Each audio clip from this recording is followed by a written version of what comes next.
महाराष्ट्रातला जे मुख्यमंत्री आहे त्या राज्यानं पैसे टाकलेले आहे. केंद्राचे पैसे घेतले 1600 कोटी रुपये, पण केंद्राच्या एनडीआरएफच्या निधीच्या व्यतिरिक्त राज्यानं आपला हिस्सा टाकला आहे. हे इथल्या मुख्यमंत्र्याचं काम आहे, इथल्या मंत्र्यांचं काम आहे. तुम्हाला 14,000 कोटी रुपये लागतं ना तिकडे नाशिकच्या कुंभमेळ्यासाठी, मग इथं 2,000 कोटीमध्ये हा आमचा शेतकरी मरतो त्याच्यासाठी पैसे नाही आहे का तुम्हाला? मग तो शक्तीपीठ रद्द करा ना, काय हरकत नाही. रद्द झाला तर काही वाहन थांबणार आहे किंवा महाराष्ट्र थांबणार आहे? इथं शेतकरी आज करून बसला हो. लक्षात घ्या, तो शेतात जातं. काल संभाजीनगरची आत्महत्या झाली, तो शेतात गेला, शेत पाहून आला, त्यानं आत्महत्या केली. त्यानं आत्महत्या केल्यावर त्या बापाला अटॅक आला, तो पण मेला.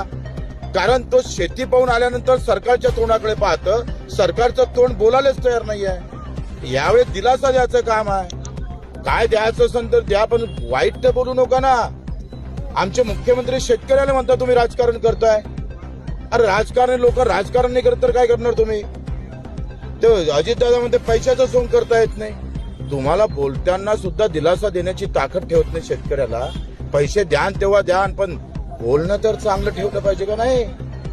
तो आज कुठल्या अवस्थेत आहे शेतकरी तुम्ही सांगा. एका इकडे अतिवृष्टीनं मेला आणि दुसऱ्या इकडे भावानं मेला.